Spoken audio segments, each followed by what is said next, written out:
Deuteronomy chapter 16. Observe the month of Abib, and keep the Passover unto Yahweh thy God. For the month of Abib, Yahweh thy God brought thee forth out of Egypt by night. Thou shalt therefore sacrifice the Passover unto Yahweh thy God of the flock and the herd, in the place which Yahweh shall choose to place his name there. Thou shalt eat no leavened bread with it. 7 days shalt thou eat unleavened bread therewith, even the bread of affliction. For thou camest forth out of the land of Egypt in haste, that thou mayest remember the day when thou camest forth out of the land of Egypt all the days of thy life. And there shall be no leavened bread seen with thee in all thy coast 7 days. Neither shall there be anything of the flesh which thou sacrificest the first day, and even remaining all night until the morning.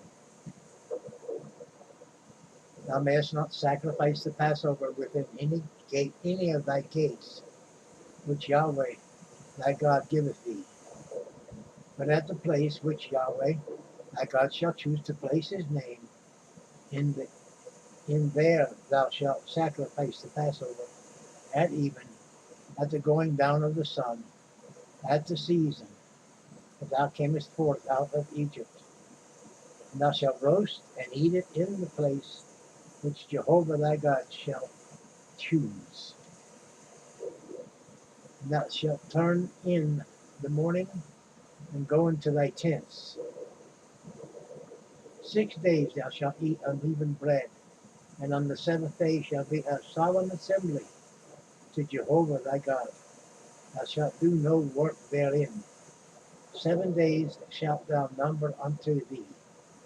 Begin to number the 7 weeks from the time as thou beginnest to put the sickle to the corn. Thou shalt keep the feast of the weeks unto Jehovah thy God, with a tribute of a freewill offering of thine hand, which thou shalt give unto Jehovah thy God, according as Jehovah thy God hath blessed thee. And thou shalt rejoice before Yahweh thy God, thou and thy son, and thy daughter, and thy manservant, and thy maidservant, and the Levite that is within thy gates, and the stranger, and the fatherless, and the widow that are among you, in the place which Jehovah thy God hath chosen to place his name there. And thou shalt remember that thou wast a bondman in Egypt, and thou shalt observe to do these statutes. Thou shalt observe the feast of tabernacles 7 days after that thou hast gathered in thy corn and thy wine. And thou shalt rejoice in thy feast, thou and thy son, and thy daughter, and thy manservant, and thy maidservant, and the Levite, the stranger, and the fatherless, and the widow that are within thy gates.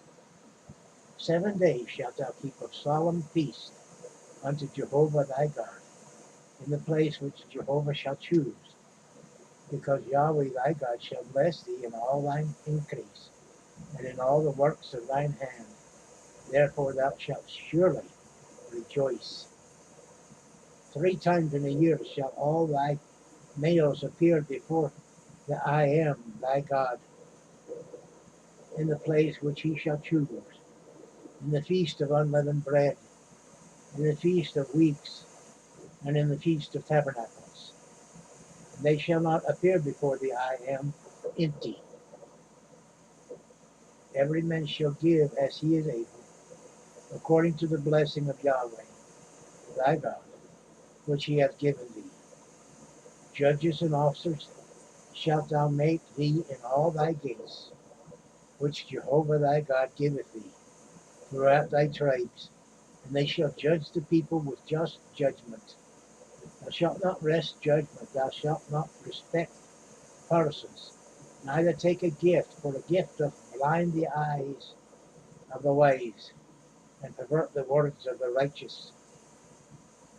That which is altogether just shalt thou follow, and that thou mayest live and inherit the land which Jehovah thy God giveth thee. Thou shalt not plant thee a grove of any trees near unto the altar of Yahweh thy God, which thou shalt make thee. Neither shalt thou set thee up any image which the Lord thy God, Jehovah Elohim, hateth. That concludes chapter 16 of Deuteronomy. Notice, thank you for viewing, and I thank you for coming by for the reading of the Word. And I'm sure you probably noticed that I switched between Jehovah and Yahweh and I am. They all mean the same thing, I am. The everlasting one, the eternal one. Jehovah, the God, our God, the one true God.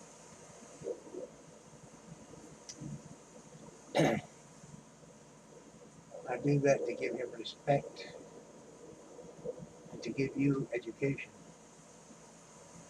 such as it is. I'm no great Hebrew scholar or anything like that. I'm doing good on the ones I do use. And as you may not know, but I've said it before in the readings, Yahweh, Jehovah, Yod-Heh, Vod-Heh, had no vowels. So we're not real sure of the pronunciation. You make a guess, but we're not absolutely sure. It could be something we're not used to. Nevertheless, I am confident in my spirit and in my heart that God knows who we're talking about. We're talking about him. We're talking to him. Preferably to him, with him.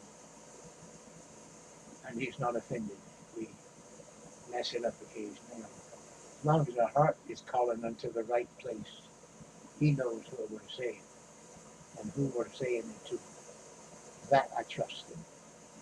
I trust in him, and I trust he knows when I call upon him. Whosoever shall call upon the name of the Lord, of Yahweh, of Jehovah, of Yeshua, or Jesus, whosoever shall call upon the name of God's salvation shall be saved. Then you need to be baptized in the Spirit and be born again into him and him into you.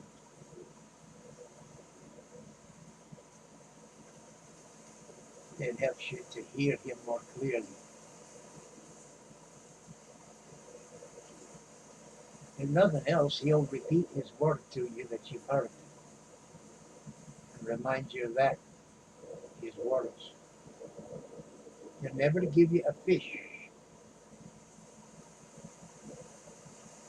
unless you ask for a fish. If you ask for a fish, he won't give you a serpent. If you ask for bread, he won't give you a stone.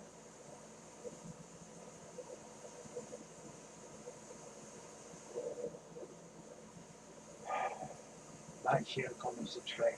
Talking to me prayer requests. I haven't blabbed off too much already. Be at peace. God.